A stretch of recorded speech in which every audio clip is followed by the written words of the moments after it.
Hello दोस्तों, स्वागत है आप सभी का राम से स्टडी पॉइंट पर। मेरा नाम है कपिल कश्यप और जैसा कि आप जानते हैं मैं आपको पढ़ा रहा हूँ इस चैनल पर पॉलिटी। दोस्तों, अभी तक मैंने आपको पॉलिटी के काफ़ी टॉपिक कवर अप करवा दिए हैं, जिसमें कि मैंने आपको लास्ट टॉपिक पढ़ाया था संविधान के भाग के बारे में। दोस्तों, आई होप आपने वो वीडियो काफ़ी अच्छी तरीके से देखा होगा और आई होप आपको संविधान के भाग काफ़ी अच्छी तरीके से क्लियर हो चुके होंगे। दोस्तों, आज जो हम पढ़ने जा रहे हैं, आज हम पढ़ेंगे संविधान के महत्वपूर्ण अनुच्छेदों के बारे में, जिसको कि हम पार्ट में कवर अप करेंगे। कुछ अनुच्छेद आज और कुछ अनुच्छेद इसके अगले पार्ट में कवर करेंगे। तो आज जो हम पढ़ेंगे दोस्तों, आज हम पढ़ेंगे संविधान के महत्वपूर्ण अनुच्छेद का पहला पार्ट। दोस्तों, जैसा कि आप जानते हैं हमारा जो संविधान है उसमें मूल संविधान में कितने अनुच्छेद थे? 395 अनुच्छेद थे। और इस समय वर्तमान में हमारे संविधान में कितने अनुच्छेद हो चुके हैं? इस समय हमारे संविधान में वर्तमान में 465 अनुच्छेद हो चुके हैं। वैसे दोस्तों, कहने को तो हमारे संविधान में मूल रूप से 395 अनुच्छेद हैं। बस क्या हुआ है कि उन 395 अनुच्छेदों के खंड बना दिए गए हैं। जैसे कि माना कि कोई अनुच्छेद एक है, उसका एक का ABCD करके, जैसे कि यहाँ पे आप देख रहे हैं कि जैसे कि चार का एक पार्ट बन गया। तो इस टाइप से इस तरीके से करते करते वर्तमान में जो हमको देखने के मिलते हैं वो 465 अनुच्छेद मिलते हैं, वरना हमारे मूल संविधान के अनुसार तो 395 ही अनुच्छेद हैं। ठीक है, तो ठीक है दोस्तों, आज के इस सेशन को शुरू करते हैं कि आपके कौन कौन से अनुच्छेद हैं जो कि आपके वनडे एग्जाम में पूछे जाते हैं, जो कि काफ़ी इंपॉर्टेंट होते हैं वनडे एग्जाम के लिहाज से। तो दोस्तों, आज मैं आपको सारे अनुच्छेद कवर कराऊंगा, आज कुछ इसके अगले पार्ट में। ठीक है दोस्तों, ठीक है दोस्तों, देखिए मैंने आपके जो अनुच्छेद हैं इनको मैंने पार्ट में बांट दिया है, इनको भागों में डिवाइड कर दिया है। ठीक है, जिससे कि आपको याद करने में काफ़ी हद तक आसानी रहे। देखिए, जैसे कि आपको पता है कि संविधान के 22 भाग हैं। पहले भाग के अनुच्छेद कहाँ से कहाँ तक संबंधित है? पहले भाग में एक से लेकर 4 अनुच्छेद सेम, यानी कि किससे संबंधित है? संघ से। ठीक है, तो देखिए दोस्तों, इसमें जो पहला अनुच्छेद आता है, पहले अनुच्छेद में क्या दिया गया है कि भारत राज्यों का संघ है। ठीक है, अनुच्छेद 1 में अगर आपसे पूछा जाए कभी भी, जैसे आपके वनडे एग्जाम में कभी कभी मानो क्वेश्चन बनता है कि बताइए भारत राज्यों का क्या है, उसमें आपको ऑप्शन दिए होंगे, 3 ऑप्शन दिए होंगे गलत और एक दिया होगा क्या? संघ है। तो आपको क्या टिक करना है? भारत राज्यों का संघ है। ठीक है दोस्तों, फिर इसके बाद आता है आपका अनुच्छेद 2। अनुच्छेद 2 में बताया गया है राज्य निर्माण और स्थापना। मतलब कि दोस्तों, इस अनुच्छेद के अंतर्गत कोई भी ऐसा क्षेत्र देखिए दोस्तों जो भारत का हिस्सा नहीं है, भारत से बाहर का हिस्सा है, अगर उसको भारत में सम्मिलित होना है एक राज्य के रूप में, कोई भारत का वह क्षेत्र जो भारत का हिस्सा नहीं है, अगर उसको भारत में सम्मिलित होना है एक राज्य के रूप में, तो उसको किस अनुच्छेद के तहत हम उसको भारत में जोड़ते हैं? अनुच्छेद 2 के तहत, यानी कि राज्य निर्माण और स्थापना। यानी कि अगर कोई क्षेत्र भारत का हिस्सा नहीं है, माना कोई हिस्सा बांग्लादेश का हिस्सा है, अगर उसको भारत में सम्मिलित होना है तो हम उसको किस अनुच्छेद के तहत जोड़ेंगे भारत में? उसको हम अनुच्छेद 2 के तहत भारत में जोड़ेंगे, यानी कि राज्य निर्माण और स्थापना। देखिए, अब फिर आता है अनुच्छेद 3। 2 और 3 को आप साथ में याद कर सकते हैं। तीसरा क्या है? राज्य के नाम, क्षेत्र और निर्माण। देखिए, कोई भी भारत का राज्य है, अगर भारत के किसी भी राज्य को में से अलग एक नया राज्य बनाना है तो उसको हम किसके अनुच्छेद के तहत बनाएंगे? अनुच्छेद 3 के तहत। यानी कि वर्तमान में माना कोई राज्य भारत का ही राज्य है, जैसे कि आपने देखा था अभी जो लेटेस्ट जो बना था राज्य हाल ही का, वो कब बना था? 2 जून 2014 को बना था। आंध्र प्रदेश से अलग होकर के कौन सा नया राज्य बना था? आपका तेलंगाना। तो यानी कि उसको हमने, यानी कि देखिए, आंध्र प्रदेश ऑलरेडी भारत का हिस्सा था, उसमें से हमने काट करके एक अलग राज्य बनाया जिसका नाम रखा गया तेलंगाना। तो हम अगर भारत के राज्य में से किसी राज्य को काट करके नया राज्य बनाएं तो वो हम अनुच्छेद 3 के तहत बनाते हैं, जिसका कि राज्य के इसी के आधार पर उस राज्य का नाम, क्षेत्र बांटा जाता है और उसी का निर्माण किया जाता है। ठीक है दोस्तों, तो आपके भाग 1 के तो आपके अनुच्छेद आ गए 1 से 3 तक, और चौथा अनुच्छेद पूछा जाता तो वनडे एग्जाम में, तो वो मैंने यहाँ पे कवर नहीं किया है। ठीक है, फिर देखिए दोस्तों, भाग 2 में मैंने किया कवर आपके अनुच्छेद 5 से लेकर के 11 तक। देखिए दोस्तों, इसमें 5 से लेकर 11 तक किसके बारे में बताया गया है? आपके अनुच्छेद 5 से लेकर के 11 तक नागरिकता यानी कि सिटीजनशिप का जिक्र किया गया है। दोस्तों, इसके कभी भी खंड करके नहीं पूछे जाएंगे, जैसे कि इसके सीरियल नंबर कम ही पूछे जाते हैं वनडे एग्जाम में, जैसे कि 6, 7, 8, 9, 10, 11 वनडे एग्जाम में कम पूछे जाते हैं। इसलिए फिलहाल तो मैं आपको यहाँ पे पूरा पार्ट में बता रहा हूँ कि अनुच्छेद 5 से लेकर 11 तक नागरिकता के बारे में बताया गया है। वैसे इसके बारे में हम कंप्लीट पढ़ेंगे जब मैं आपको इसी का टॉपिक पढ़ाऊंगा, इसके संबंधित टॉपिक पढ़ाऊंगा, तो हम इसके बारे में डिटेल में पढ़ेंगे। ठीक है, जब मैं सिर्फ नागरिकता के बारे में पढ़ाऊंगा तब हम इसको अच्छी तरीके से पढ़ेंगे। तो देखिए फिर दोस्तों आपका आता है अगला भाग 3 में अनुच्छेद कहाँ से कहाँ तक है, 12 से 35 तक, जो कि किससे संबंधित है, हमारे मौलिक अधिकारों से संबंधित है। ठीक है, इसमें भी ऐसा क्वेश्चन नहीं पूछा जाएगा आपसे क्या बोलते हैं सीरियल नंबर में नहीं पूछा जाएगा कि बताइए 12 में क्या है, 13 में क्या है, 14 में क्या है, कम पूछा जाता है। पर हम इसको हम अलग से टॉपिक को कवर अप करेंगे, तब आपको मैं इसके बारे में डिटेल में पढ़ाऊँगा। ठीक है, तो भाग 3 में आपके 12 से 35 तक मौलिक अधिकारों का जिक्र किया गया है। दोस्तों फिर आपका अगला आता है भाग 4। भाग 4 में अनुच्छेद कहाँ से कहाँ तक है, भाग 4 में आपके अनुच्छेद 36 से लेकर के अनुच्छेद 51 तक बताया गया, जो कि किससे संबंधित है, नीति निर्देशक तत्व। जैसे कि आपको पता है कि नीतियाँ किस प्रकार की, मतलब सरकार द्वारा नीति किस प्रकार बनाई जाएंगी, किस प्रकार लागू की जाएंगी, उन सब के बारे में किस में बताया गया आपको, अनुच्छेद 36 से लेकर के 51 तक बताया गया, जो कि किससे संबंधित है, आपका भाग 4 से संबंधित है। ठीक है दोस्तों, तो फिर आपका अगला आता है, देखिए भाग 4 का ही एक खंड किया गया 4A। ठीक है, जिसमें कि क्या है, जो कि 51A जोड़ा गया, जिसको कि मूल कर्तव्य है। जैसे कि आपको पता होगा कि मूल कर्तव्य हमारे मूल संविधान में नहीं थे, इनको कब इनको जोड़ा गया, इनको 42वें कॉन्स्टिट्यूशन अमेंडमेंट के द्वारा 96 में जोड़ा गया, किनको, मूल कर्तव्यों को, है ना। तो फिर उसी समय बनाया गया एक पार्ट, भाग 4 से एक पार्ट बनाया गया भाग 4A, जिसमें कि एक आर्टिकल जोड़ा गया 51A, मतलब जो कि किससे संबंधित है, आपका मूल कर्तव्य से संबंधित है। ठीक है दोस्तों, तो दोस्तों इतने तो हमारे अब हो चुके हैं। आप पढ़ेंगे देखिए हम राष्ट्रपति के बारे में आइए कि राष्ट्रपति के कौन कौन से महत्वपूर्ण अनुच्छेद हैं, राष्ट्रपति को क्या क्या अनुच्छेद के तहत क्या क्या पावर मिलती हैं। ठीक है, देखिए दोस्तों अनुच्छेद 52 में कहा गया है कि भारत का एक राष्ट्रपति होगा, यानी कि राष्ट्रपति के पद के बारे में बताया गया है अनुच्छेद 52 में। ठीक है, फिर आपका आता है अनुच्छेद 53 में किसके बारे में बताया गया है, शक्ति एवं कार्य, यानी कि अनुच्छेद 53 में बताया गया है कि राष्ट्रपति की क्या शक्तियाँ होंगी एवं उसके क्या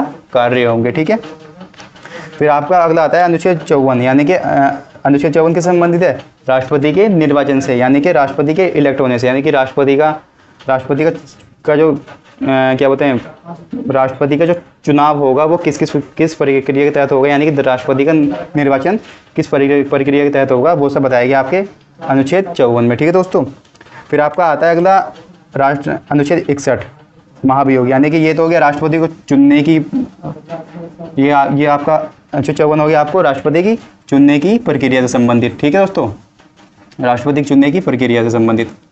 और जो आपका अनुच्छेद 61 है वो किससे संबंधित है, राष्ट्रपति को हटाने से संबंधित, यानी कि जिस प्रोसीजर के द्वारा हम राष्ट्रपति को हटाते हैं उसको हम क्या बोलते हैं, महाभियोग बोलते हैं। ठीक है, जैसे कि आप इसको एक साथ अनुच्छेद 54 और अनुच्छेद 61 को आप एक साथ याद रखिएगा। अनुच्छेद 54 किससे संबंधित है, राष्ट्रपति के चुनने से संबंधित, यानी कि राष्ट्रपति के निर्वाचन से। और अनुच्छेद 61 किससे संबंधित है, राष्ट्रपति को हटाने से, यानी कि महाभियोग से। राष्ट्रपति की जो हमको हटाने की प्रक्रिया को हम क्या बोलते हैं, महाभियोग बोलते हैं ना। तो आप इसको दोनों को साथ में याद रखिएगा। 54 तो हो गया राष्ट्रपति के चुनने से संबंधित, और अनुच्छेद 61 हो गया आपके महाभियोग से संबंधित। ठीक है, फिर दोस्तों अगला आता है आपका अनुच्छेद 72। देखिए अनुच्छेद 72 के तहत कहा गया है कि राष्ट्रपति को समाधान करने की शक्ति होगी। जैसा कि आप जानते हैं राष्ट्रपति को क्या है हमारे, कि अगर किसी व्यक्ति को मृत्युदंड दिया गया है तो राष्ट्रपति के पास पावर होती है कि वो उसके मृत्युदंड को, यानी कि फांसी वगैरह की अगर किसी को सजा दी गई है तो राष्ट्रपति के पास ये शक्ति होती है अनुच्छेद 72 के तहत कि वो उसकी उस मृत्युदंड को माफ़ कर सकता है, यानी क्षमा कर सकता है। तो ये सब किसके तहत किया गया है, अनुच्छेद 72 के तहत राष्ट्रपति को पावर दी गई है समाधान करने की शक्ति की। ठीक है, फिर दोस्तों आपका अगला आता है अनुच्छेद 85 किससे संबंधित है, लोकसभा के विघटन से। यानी कि आपको जैसे पता है कि हर 5 मतलब जब भी अगर जैसे कि आपको पता है कि लोकसभा के अगर लोकसभा में किसी पार्टी को पूर्ण बहुमत ना मिल रहा हो तो उस कंडीशन में क्या होती है, लोकसभा विघटित हो जाती है, यानी कि लोकसभा खत्म हो जाती है। और जिसका कि राइट किसको है, लोकसभा का विघटन करने का राइट किसको है, लोकसभा को विघटन करने का राइट है अनुच्छेद 85 के तहत राष्ट्रपति को। ठीक है दोस्तों, तो फिर आपका अगला आता है अनुच्छेद 123। देखिए दोस्तों अनुच्छेद 123 किससे संबंधित है, अध्यादेश से संबंधित। जैसे कि आप जानते हैं अध्यादेश क्या होते हैं, जैसे कि आपको बता दूं, जैसे कि आपको पता है कि हमारी जो पार्लियामेंट है, हमारी जो संसद है, उसके क्या होते हैं, तीन सदन होते हैं। क्या, पहला लोकसभा, राज्यसभा और फिर लास्ट में राष्ट्रपति। जैसे कि आप जानते हैं हमारी संसद के 3 सदन होते हैं ना, लोकसभा, राज्यसभा और राष्ट्रपति। जैसे कि आप जानते हैं कि अगर कोई भी अगर कानून बनना होता है तो पहले किसी में कहाँ पे लोकसभा या राज्यसभा में से किसी एक में लाया जाता है। फिर जब वो दोनों सदनों में पास हो जाता है तो उसको फिर दोनों सदनों में पास होने के बाद उसको हम राष्ट्रपति के पास भेज देते हैं, और फिर राष्ट्रपति के साइन होते ही वो अध्यादेश क्या बन जाता है, या फिर ये कहें वो बिल कानून का रूप ले लेता है। ठीक है दोस्तों, ये होता है हमारे संसद की प्रक्रिया कोई कानून बनाने की। बट अगर किसी कंडीशन में संसद का सत्र ना चल रहा हो, जैसे कि आपको पता है संसद के सत्र कुछ ही महीने चलते हैं, जैसे कि हमारे संसद के 3 सत्र होते हैं, बजट सत्र, ग्रीष्मकालीन सत्र और शीतकालीन सत्र। अगर उस समय सत्र अवसान है, यानी कि सत्र नहीं चल रहे हैं, उस कंडीशन में माना देश में अगर किसी इंपॉर्टेंट कानून की आवश्यकता आ गई, कोई ऐसा कानून चाहिए कि जो कि देश के लिए इंपॉर्टेंट है, अगर उस टाइम में संसद के सत्र नहीं चल रहे हैं तो राष्ट्रपति के पास क्या होती है, एक पावर होती है अध्यादेश की, यानी कि वो अध्यादेश ला सकता है, यानी कि जिसको हम बोलते हैं एक बिल अपनी मर्जी से ला सकता है और उसको पास कर सकता है, जिसको कि इस कंडीशन में पास कर सकता है तो हम उसको क्या बोलेंगे, अध्यादेश बोलते हैं। यानी कि इमरजेंसी में अगर कोई बिल लाया गया तो उसको जब कानून उसको बता दिया जाता है तो उसको हम क्या बोलते हैं, अध्यादेश बोलते हैं, जिसकी शक्ति किसके पास होती है, राष्ट्रपति के पास। अनुच्छेद 123 के तहत उसके पास शक्ति होती है। ठीक है दोस्तों, फिर आपका अगला आता है अनुच्छेद 143 यानी कि 143। दोस्तों अनुच्छेद 143 में कहा गया है कि राष्ट्रपति सुप्रीम कोर्ट से सलाह ले सकता है, कि राष्ट्रपति के पास सुप्रीम कोर्ट से सलाह ले सकता है राष्ट्रपति। ठीक है ना, कि अगर माना किसी भी विषय पे अगर राष्ट्रपति चाहे तो सुप्रीम कोर्ट, यानी कि सुप्रीम कोर्ट के जो मुख्य न्यायाधीश होंगे या फिर जो अन्य न्यायाधीश होंगे, राष्ट्रपति को अनुच्छेद 143 के तहत उन सुप्रीम कोर्ट के न्यायाधीशों से सलाह लेने का अधिकार है। पर इसमें एक क्वेश्चन ये बनता है कि क्या राष्ट्रपति सुप्रीम कोर्ट की सलाह को मानने के लिए बाध्यकारी होता है? नहीं, राष्ट्रपति सुप्रीम कोर्ट की सलाह मानने के लिए बाध्यकारी नहीं होता। अगर आपसे कभी पूछा जाता है वनडे एग्जाम में कि क्या राष्ट्रपति सुप्रीम कोर्ट की सलाह मानने के लिए बाध्य है, तो आपका आंसर क्या होगा, नहीं होता। ठीक है, अगर पूछा जाए कि किस अनुच्छेद के तहत राष्ट्रपति को कोई अधिकार है कि वो सुप्रीम कोर्ट से सलाह ले सकता है, तो अनुच्छेद 143 के तहत राष्ट्रपति को यह अधिकार है कि वो सुप्रीम कोर्ट से सलाह ले सकता है। ठीक है दोस्तों, फिर आपका अगला आता है उपराष्ट्रपति।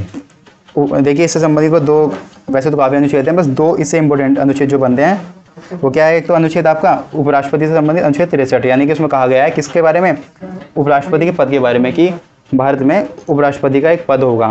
किसमें बताया गया है आपको, अनुच्छेद 63 में। फिर अनुच्छेद 64 में देखिए बताया गया कि राज्यसभा के सभापति, यानी कि जो उपराष्ट्रपति होंगे, यानी कि जो वाइस प्रेसिडेंट होंगे, वो क्या होंगे, वो राज्यसभा के सभापति भी होंगे। जैसे कि आपको पता होगा दोस्तों, जो व्यक्ति उपराष्ट्रपति बनता है वो ऑटोमेटिकली राज्यसभा का सभापति बन जाता है। जो व्यक्ति उपराष्ट्रपति बनता है वो खुद ब खुद राज्यसभा का सभापति का पद धारण कर लेता है, यानी ग्रहण कर लेता है खुद उपराष्ट्रपति बनते ही। ठीक है, और अगर कभी से पूछा जाता है कि उपराष्ट्रपति जो होते हैं वो किस पद की सैलरी ले लेते हैं, क्योंकि उनके पास दो पद आ चुके हैं, एक तो हैं वो वाइस प्रेसिडेंट यानी कि उपराष्ट्रपति, और एक क्या है वो, एक है वो राज्यसभा के सभापति। तो अगर कभी आपसे पूछा जाता है कि उपराष्ट्रपति किस पद की सैलरी लेते हैं, तो आपका आंसर क्या होगा, उपराष्ट्रपति को राज्यसभा के सभापति पद की सैलरी मिलती है, ना कि उपराष्ट्रपति होने की। ठीक है, राष्ट्रपति को राज्यसभा के सभापति होने की सैलरी मिलती है, ना कि उपराष्ट्रपति होने के। ठीक है दोस्तों, आई होप ये पॉइंट आपको क्लियर हो चुका होगा अच्छी तरीके से। फिर आपका दोस्तों अगला है आपका प्रधानमंत्री जी के बारे में। इसके बारे में दो अनुच्छेद काफ़ी इंपॉर्टेंट बताए गए हैं। अनुच्छेद 74 में कहा गया है कि राष्ट्रपति की सहायता के लिए एक क्या होगी, मंत्रिपरिषद होगी। जैसे कि आप जानते हैं कि हमारी जो विधायिका होती है, उसके सबसे बड़े हेड, यानी कि हम किसको मानते हैं, कहीं ना कहीं देखें तो विधायिका के सबसे बड़े जो अध्यक्ष यानी कि जो प्रमुख होते हैं वो कौन होते हैं, वो होते हैं आपके राष्ट्रपति। ठीक है ना, तो अनुच्छेद 74 में कहा गया है कि उसी के तहत कहा गया है कि राष्ट्रपति की सहायता के लिए, जो कि कार्यपालिका के जो अध्यक्ष हैं उनकी सहायता के लिए अनुच्छेद 74 के तहत क्या होगा, एक मंत्रिपरिषद बनाई जाएगी। ठीक है, अनुच्छेद 74 के तहत राष्ट्रपति की सहायता के लिए एक मंत्रिपरिषद का गठन किया जाएगा, और जिसके अध्यक्ष कौन होंगे, अनुच्छेद 75 में बताया गया है, अनुच्छेद 75 में बताया गया है कि उस मंत्रिपरिषद के अध्यक्ष कौन होंगे, प्रधानमंत्री होंगे। क्लियर, अनुच्छेद 74 में बताया गया कि राष्ट्रपति की सहायता के लिए एक मंत्रिपरिषद होगी, और अनुच्छेद 75 में बताया गया कि मंत्रिपरिषद के जो मंत्रिपरिषद बनेगी उसके अध्यक्ष कौन होंगे, उसके हेड कौन होंगे, उसके हेड होंगे आपके प्रधानमंत्री। जैसा कि आप जानते हैं कि सबसे बड़े अध्यक्ष तो हमारे देश के राष्ट्रपति को माना जाता है, उनके फिर नीचे जो बनती है मंत्रिपरिषद, फिर जो उसके जो अध्यक्ष करते हैं वो कौन करते हैं, भारत के प्रधानमंत्री करते हैं। ठीक है, कभी कभी पूछा जाता है कि हमारे वास्तविक अध्यक्ष कौन होते हैं, मंत्रिमंडल के वास्तविक अध्यक्ष कौन होते हैं, तो वास्तविक अध्यक्ष अगर देखें तो कौन होते हैं इनके? वास्तविक अध्यक्ष तो एक्चुअल में प्रधानमंत्री होते हैं। पर अगर पूछा जाए कि कार्यकारी यानी नाम मात्र के अध्यक्ष कौन होते हैं? नाम मात्र के अध्यक्ष कौन होते हैं? राष्ट्रपति। वास्तविक अध्यक्ष आपके प्रधानमंत्री होते हैं। अगर सिर्फ पूछा जाए कि कार्यकारी या फिर नाम मात्र के अध्यक्ष हम किसको बोलते हैं? कहेंगे राष्ट्रपति को बोलते हैं, ठीक है। फिर आपके इसके बाद अगला आता है आपका संसद यानी पार्लियामेंट। दोस्तों अनुच्छेद 79 में कहा गया है कि भारत में क्या होगी? एक संसद होगी। जैसे कि आप जानते हैं हमारी पार्लियामेंट है, ठीक है। अनुच्छेद 79 में 79, 80 और 81 को आप एक साथ याद कीजिएगा। जैसे कि अनुच्छेद 79 में कहा गया है कि भारत में क्या होगी? एक संसद होगी। और अनुच्छेद 80 में कहा गया है कि क्या होगी वहाँ पे? उसमें हमारी जो संसद के 2 महत्वपूर्ण सदन होंगे, यानी कि एक होता है राज्यसभा और एक होता है लोकसभा। जैसे कि आप जानते हैं हमारी संसद के दो हाउस होते हैं, यानी कि 2 सदन होते हैं। एक को हम बोलते हैं राज्यसभा, एक को हम बोलते हैं लोकसभा। जो राज्यसभा होती है वो क्या होती है? अपर हाउस होती है, यानी कि ऊपरी सदन होता है। सबसे बड़ा हम इसको मानते हैं राज्यसभा को ना। संसद में जो हमारा सबसे बड़ा जो सदन होता है वो हम राज्यसभा को मानते हैं। और लोकसभा को हम क्या बोलते हैं? निचला सदन, निचला सदन, ठीक है। तो देखिए दोस्तों, फिर इसमें बताया गया है कि 79 में कहा गया है कि आपकी एक भारत में एक पार्लियामेंट होगी, यानी कि संसद होगी। अनुच्छेद 80 में कहा गया है उसके बाद क्या होगी? राज्यसभा। उस संसद में एक होगी आपकी राज्यसभा अनुच्छेद 80 के तहत, और अनुच्छेद 81 के तहत उस संसद में एक होगी लोकसभा, ठीक है। देखिए पहले देखिए कौन आएगी? राज्यसभा। पहले जो बड़ा जो हमारा हाउस है पहले वो आएगा राज्यसभा। फिर उसके बाद कौन सा हाउस आएगा? जो छोटा हाउस यानी निम्न हाउस। 79 में संसद, 80 में आपकी राज्यसभा और 81 में कौन आएगी? आपकी लोकसभा के बारे में बताया गया है, ठीक है। दोस्तों फिर आपका आता है अनुच्छेद 100। देखिए अनुच्छेद 100 काफ़ी इंपॉर्टेंट है। इससे पूछा था कि अध्यक्ष को निर्णायक मत देने की शक्ति जैसे कि आप जानते हैं दोस्तों, कभी क्या होता है लोकसभा में या फिर हमारी पार्लियामेंट में क्या होता है, कोई बिल ऐसा फंस जाया करके जिसमें कि आपको पता है किसी भी बिल को अगर हमको पास करवाना है तो एक आधे से अधिक वोट की उसको क्या होती है? आवश्यकता होती है। माना किसी बिल में अगर किसी बिल को 50-50% वोट मिले हैं, 50-50% वोट मिले हैं, तो उसमें क्या होगा? कंडीशन में क्या होगा? यानी कि आधे वोट मिले, यानी कि इस कंडीशन में क्या हो रहा है कि वो बिल पास नहीं हो पा रहा है। अगर किसी को 50-50% वोट मिल गए किसी बिल को, तो मैंने क्या कहा है? किसी बिल को पास करवाने के लिए 50% से अधिक वोट की आवश्यकता होती है। अगर किसी को 50% वोट मिल गए तो इस कंडीशन में क्या हो रहा है कि बिल पास नहीं हो रहा है। तो इस कंडीशन में देखिए क्या होता है, जो अध्यक्ष होते हैं हमारे हाउस के यानी कि लोकसभा राज्यसभा के, उनको ये पावर होती है कि वो अपना निर्णायक मत दे सकते हैं, यानी कि निर्णायक मत। वैसे अध्यक्ष को वोट करने का राइट नहीं होता। अगर सिंपली अगर बिल पास हो रहे हैं तो अध्यक्ष को वोट करने का राइट नहीं होता किसी बिल पे। बट अगर किसी कंडीशन में ये कंडीशन अगर बनती है कि किसी बिल पे अगर 50% की वोटिंग हुई है, इस कंडीशन में जब वो बिल पास नहीं हो पा रहा है तो अध्यक्ष को राइट होता है कि वो अध्यक्ष निर्णायक मत दे, अब उस बिल को अपना निर्णायक मत दे सकते हैं जिससे कि वो बिल पास हो जाए, ठीक है। तो ये अनुच्छेद 100 के तहत अध्यक्ष को ये पावर दी गई है कि वो किसी बिल पर अपना निर्णायक मत दे सकते हैं। दोस्तों फिर इसके बाद आता है आपका अनुच्छेद 105।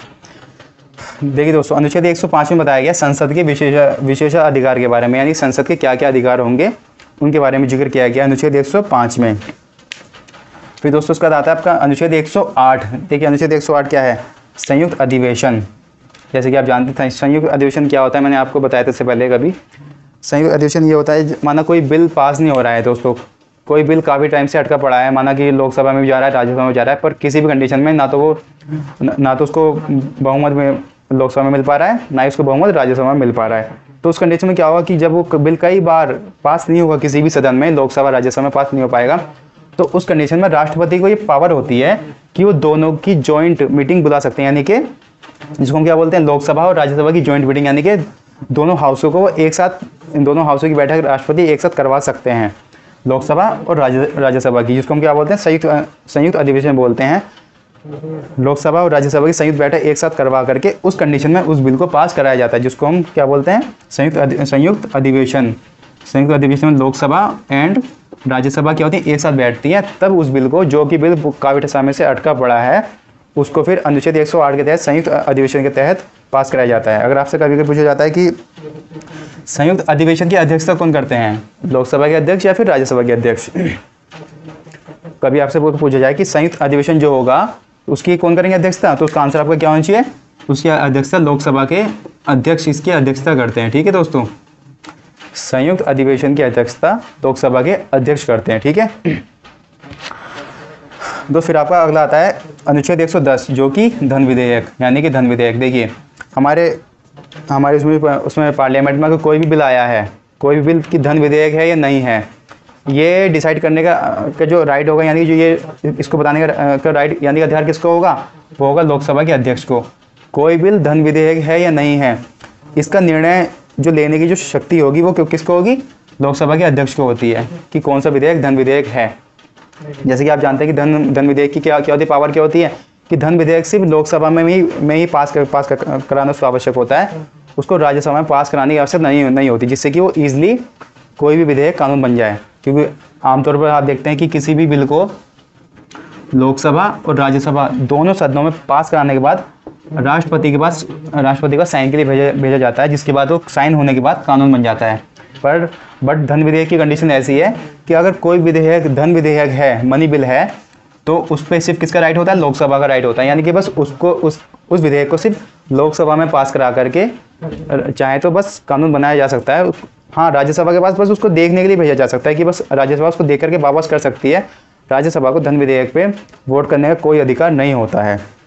ठीक है, तो धन विधेयक को ईजिली तरीके से पास कराया जा सकता है, बस उसको एक बार लोकसभा में पास करा लिया, फिर उसको बाद में उसको राष्ट्रपति के पास भेज देते हैं, जिससे कि वो ईजी तरीके से कानून बन जाता है। ठीक है दोस्तों, फिर आपका आता है अनुच्छेद 112 में बताया गया बजट के बारे में। जैसे कि आप जानते हैं हर साल देश का एक बजट पेश किया जाता है, जिसमें कि देश के पिछले वर्ष का लेखा जोखा, पिछले वर्ष के खर्चों के बारे में और अगले साल के लिए क्या क्या देश के क्या क्या खर्चे होंगे उसके बारे में बताया जाता है, जिसको हम क्या बोलते हैं, बजट बोलते हैं, जो कि आमतौर पर फरवरी के महीने में पेश किया जाता है। जैसे कि आप जानते हैं संसद का जो पहला सत्र होता है वो उसको हम किस नाम से जानते हैं, उसको हम बजट सत्र के नाम से जानते हैं।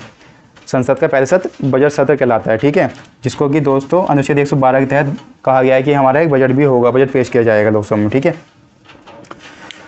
फिर देखिए दोस्तों आता है आपका अनुच्छेद 116 लेखा अनुदान। अनुच्छेद 116 लेखा अनुदान। देखिए क्या है, इसको समझिए कि लेखा अनुदान आखिरकार होता क्या है दोस्तों। कुछ खर्चे ऐसे होते हैं कि जो कि बजट से अलग किए जाते हैं, जिन खर्चों का जिक्र बजट में नहीं किया जाता, उससे जो अलग खर्चे होते हैं उसको हम क्या बोलते हैं, लेखा अनुदान बोलते हैं। जैसे कुछ गैर खर्चे हो जाते हैं माना गवर्नमेंट के, तो उनको हम किस में काउंट करते हैं, लेखा अनुदान के रूप में। तो इसके बारे में बताया गया कि अनुच्छेद 116 के तहत गवर्नमेंट को लेखा अनुदान की भी पावर होगी। ठीक है, यानी लेखा अनुदान के बारे में बताया गया है। फिर दोस्तों आपका अगला आता है अनुच्छेद 117। इसमें बताया गया आपके वित्त विधेयक से संबंधित। ठीक है, अनुच्छेद 117 में वित्त विधेयक से संबंधित बताया गया। यानी कि आपको चाहे तो आप इन चारों को एक साथ याद कर सकते हैं, 110, 112, 116, 117। यानी 110 किससे संबंधित, धन से संबंधित है, 112 किससे संबंधित, बजट से संबंधित है, 116 आपका लेखा अनुदान से संबंधित है और आपका 117 वित्त विधेयक से संबंधित है। यानी कि चारों कहीं ना कहीं किससे रिलेट कर रहे हैं, पैसे से संबंधित है। यानी कि तो आप इनको एक साथ याद कर सकते हैं। ठीक है, फिर दोस्तों आप इतने ये थे आपके जो पार्लियामेंट के इंपॉर्टेंट आर्टिकल। अब हम पढ़ेंगे यहाँ पे सर्वोच्च न्यायालय के बारे में, यानी कि सुप्रीम कोर्ट के बारे में। देखिए दोस्तों सुप्रीम कोर्ट के अनुच्छेद 124 में कहा गया है कि क्या होगा, सुप्रीम कोर्ट के गठन के बारे में बताया गया कि भारत में क्या होगी, सुप्रीम कोर्ट होगी। तो सुप्रीम कोर्ट के गठन के जिक्र अनुच्छेद 124 में किया गया है। फिर आपका आता है अगला अनुच्छेद 131। अनुच्छेद 131 में बताया गया है कि सुप्रीम कोर्ट के क्या क्या अधिकार होंगे। अनुच्छेद 131 में सुप्रीम कोर्ट के अधिकारों के बारे में बताया गया है। फिर आपका अगला आता है अनुच्छेद 137। अनुच्छेद 137 में देखिए ये काफ़ी इंपॉर्टेंट रहते हैं, ये आपसे पूछ लेते हैं कि अनुच्छेद 137 किससे संबंधित है। तो आपका अनुच्छेद 137 संबंधित किससे, न्यायिक पुनर्विलोकन से। इसको समझिए दोस्तों क्या होता है। तो देखिए दोस्तों सुप्रीम कोर्ट का राइट है कि संसद द्वारा बनाए गए किसी भी कानून की वो जांच कर सकती है कि संसद ने जो कानून बनाया है, यानी कि हमारी जो गवर्नमेंट ने जो कानून बनाया है कि क्या वो संविधान के अकॉर्डिंग है। अगर वो संविधान के अकॉर्डिंग नहीं है, यानी कि इसको हम बोलते हैं न्यायिक पुनर्विलोकन, यानी कि जुडिशल रिव्यू। यानी कि सुप्रीम कोर्ट का राइट है किसी भी कानून पे, संसद द्वारा बनाए गए किसी कानून पे सुप्रीम कोर्ट उसका रिव्यू कर सकती है कि क्या वो संविधान के अनुरूप है या नहीं है। अगर वो कानून बनाए गए संसद द्वारा बनाए गए वो कानून संविधान के अनुरूप नहीं है, तो सुप्रीम कोर्ट को ये पावर होती है कि वो उस कानून को निरस्त कर सकती है। ठीक है, तो हम इसको क्या बोलते हैं, न्यायिक पुनर्विलोकन। यानी कि सुप्रीम कोर्ट संसद द्वारा बनाए गए कानून की जांच करती है। अगर सही है, अगर वाकई में अगर वो कानून संसद के अकॉर्डिंग संविधान के अकॉर्डिंग बनाया तो ठीक है। अगर वो संविधान के अनुरूप नहीं होता तो उस कंडीशन में आर्टिकल 137 के तहत अनुच्छेद 137 के तहत सुप्रीम कोर्ट का राइट है कि वो उस कानून को रद्द कर सकती है। ठीक है, फिर आपका आखिरी आता है अनुच्छेद 143, यानी किससे संबंधित है? राष्ट्रपति को सलाह देने से। जैसे कि हमने राष्ट्रपति में पढ़ा था कि राष्ट्रपति के लिए 143 किससे संबंधित है कि राष्ट्रपति सुप्रीम कोर्ट से सलाह ले सकते हैं, तो वही सेम कंडीशन अनुच्छेद 143 में कहा गया है कि सुप्रीम कोर्ट राष्ट्रपति को सलाह देगा, पर राष्ट्रपति सलाह मानने के बाध्य नहीं होते। तो दोस्तों आज हमने इसके पहले पार्ट में कुछ इतने अनुच्छेद कवर किए। इसकी कुछ इंपॉर्टेंट अनुच्छेद मैं आपको अगले पार्ट में कवर अप करवाऊंगा। आई होप दोस्तों आपको ये वीडियो काफ़ी अच्छे तरीके से समझ में आया होगा। कुछ महत्वपूर्ण अनुच्छेद जो आपके वनडे एग्जाम में पूछे जाते हैं, बाकी अनुच्छेद में इसके अगले पार्ट में लेकर के आऊँगा। आई होप आपको काफ़ी अच्छी तरीके से सब कुछ समझ में आ रहा होगा। अगर आपको सब कुछ अच्छी तरीके से समझ में आ रहा है तो हमारे इस एजुकेशन चैनल को लाइक, शेयर और सब्सक्राइब जरूर से कीजिए। धन्यवाद।